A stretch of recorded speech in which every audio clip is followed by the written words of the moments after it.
elles sont déjà sur le terrain En stage. en stage. Vous êtes toutes en stage? Oui, oui. Et ça se passe comment? Ça répond à vos attentes, à ce que vous faites? Oui. Donc concrètement, Vous les êtes en stage où, concrètement, par exemple, vous? En EHPAD, moi en école, et là je suis en accueil. D'accord. Dans un accueil, dans un cabinet municipal. D'accord. Et si vous pouvez dire où vous êtes en stage, les unes et les autres? Oui. Alors moi, je suis en stage à l'école maternelle à Sainte-Marie. D'accord. Pour voir un peu le métier des ATSEM, pour voir comment ça se comporte. Moi, je suis en école et là, je suis en école à B. Très bien, continue. D'accord. Moi, je suis à l'école à Sainte-Marie, l'école maternelle. Très bien. Moi, je suis en accueil, je prends des rendez-vous pour la vaccination. Très bien. C'est concret, ça. Oui. Hein, et utile en ce moment. Un peu. Enfin, tout est utile, hein, ceci dit. Dans les écoles aussi. Hein, je vais pas dire ce que je veux pas dire.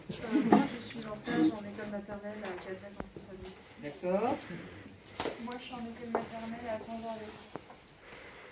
Moi, je suis en accueil dans une EHPAD au Tèche. Très bien. Moi, je suis en EHPAD À Charente-Maritime. Charente-Maritime. Non, c'est pas si loin. C'est pas si loin que ça. Moi, je suis en école maternelle à Blaye, à l'école privée Jeanne d'Arc. Et moi, je suis en crèche à Pugnac. D'accord. Et vous avez déjà fait des choix précis entre ce que vous voulez faire, c'est-à-dire la petite enfance, parce que j'entends parler pas mal d'écoles et d'écoles de crèche et d'écoles maternelles, ou l'assistance aux personnes âgées, aux plus fragiles, que ce soit dans les EHPAD ou que ce soit à domicile d'ailleurs. Vous avez déjà fait des choix ou non? Oui. Oui. Alors les enfants, c'est qui? Tout le monde. Non, mais c'est très intéressant comme exercice. Les personnes à domicile. On voit bien que le domicile, là, chez les personnes âgées, c'est compliqué. Enfin, les EHPAD ou les personnes à domicile. Voilà. Et toute la problématique, elle est là. Alors les choix ont encore le temps d'évoluer et de changer, puisque en fait c'est une classe de seconde. Nous avons deux classes de seconde. Quand nous en avons une, l'autre est en stage, donc le deuxième groupe est en stage.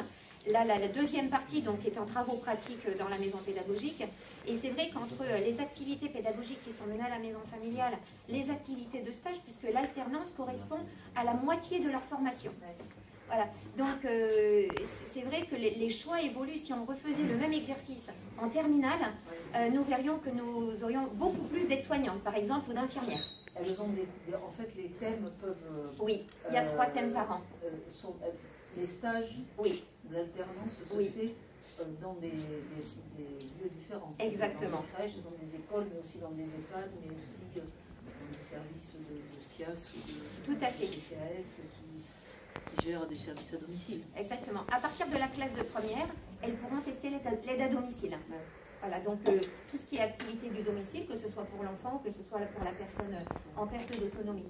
Elles ont 3 stages à réaliser par an, enfin 3 secteurs, 3 thèmes.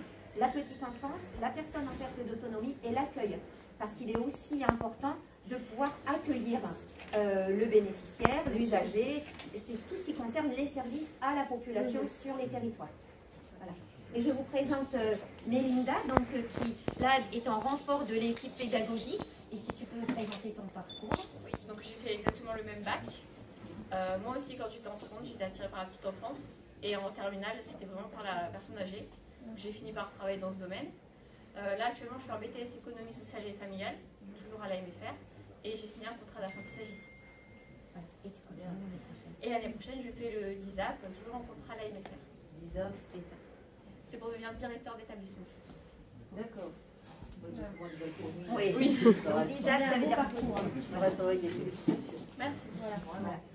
Oui, Mélinda, c'est quelqu'un qui s'est beaucoup investi dans sa formation et qui est une bonne professionnelle aujourd'hui. Félicitations à vous toutes d'avoir choisi ce domaine d'ailleurs, de l'attention et de l'aide aux autres.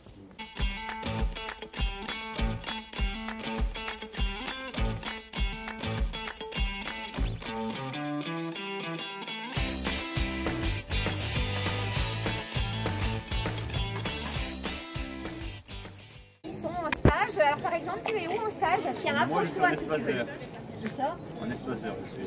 Espace vert. Oui. Très bien, où ça? Moi, je suis à côté de Arctic après Bordeaux. D'accord. Voilà. Ça te donne envie? Ouais, ça me donne envie, ouais, j'aime bien. Très bien. Et toi, par exemple, tu es où? On prend l'air et on peut créer des choses. Ouais, c'est ça. Formidable. Tu es en Mécanicien. Saint-Aubin. Et concrètement, qu'est-ce que tu fais pendant les stages? Ah déjà, Des pièces. tu mets les mains dans le cambouis, mais je sais pas si tu dois m'exprimer ainsi. Ouais. Superbe. Est-ce que l'un d'entre vous veut s'exprimer? Non? Donc on a les demoiselles qui sont un petit peu plus timides et qui cherchent aussi leur orientation. Alors ça peut être aussi secteur des services à la personne, mesdemoiselles? Peut-être la coiffure pour certaines, la vente. Voilà. Donc Alors, pardon, madame, il y a combien de temps de stage? la moitié. Au moins la moitié. Là, au moins la moitié. C'est-à-dire que sur un trimestre, c'est une semaine alternée, C'est exactement ça. une semaine de cours Une semaine et de une stage. semaine de stage. Tout à fait. Voilà. Donc on a au moins autant de semaines de stage que de semaines de formation. Sur une base de 600 heures, ce qui correspond à peu près à 16 semaines à la maison familiale et entre 18 et 20 semaines de stage. Donc le temps de choisir son orientation, puisqu'ils répéteront la même opération sur la classe de 3e. Très bien. Donc là, tu as les troisièmes et les quatrièmes. Les 4e. Les 4e. Et pourquoi vous avez choisi la maison familiale? Tiens. Pour faire des stages et pour trouver mon futur métier. J'ai choisi la MF1 parce qu'on va essayer de m'orienter. Très bien. Tu as fait le 6e, le 6e, 5e coup. Au collège du Grand Parc. D'accord. Et donc c'était un choix d'aller vers quelque chose de plus concret en fait, c'est ça? Parce que je n'arrivais pas à tenir jusqu'à au Grand Parc. D'accord. Toi aussi? Moi, j'étais à Jeanne d'Arc, à Blaye. Jeanne d'Arc. Pourquoi tu as choisi la maison familiale? Parce que c'était... parce que je voulais faire des stages. Ouais. C'était Et, plus concret. Ouais. Hein? En tout cas, félicitations pour ce choix. Parce que vraiment, c'est... Voilà, vous avez tous des talents. Vous savez tous faire des choses. Et c'est vrai que, bon voilà, il faut que chacun on fasse ce qu'on a envie de faire dans les meilleures conditions. Et pour découvrir des métiers, vraiment, c'est ce que vous avez fait est très très bien. Donc, je vous félicite de votre choix et surtout continuez. Hein.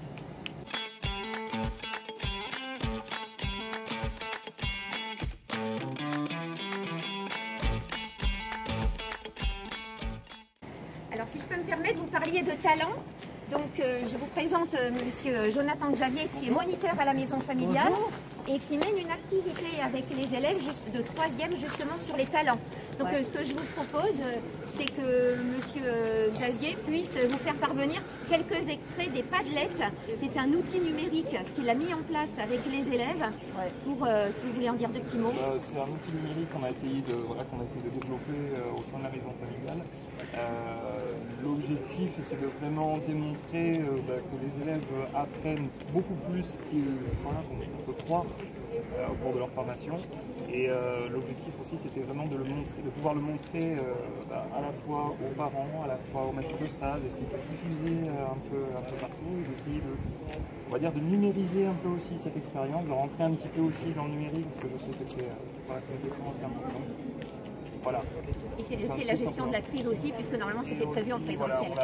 Voilà, on a essayé de modifier un peu ce qu'on avait prévu, un projet en présentiel sur un gros temps fort.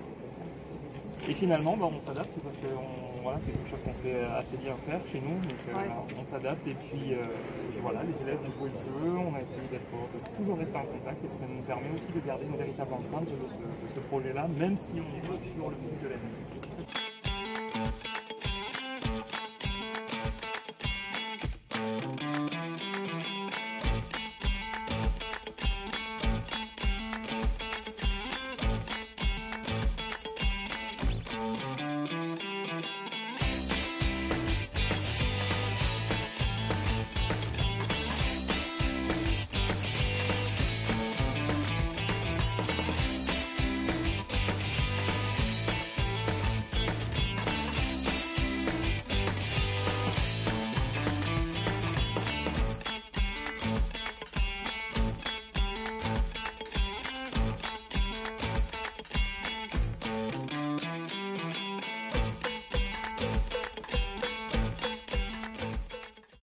pas hésiter à regarder les concours qui passent, à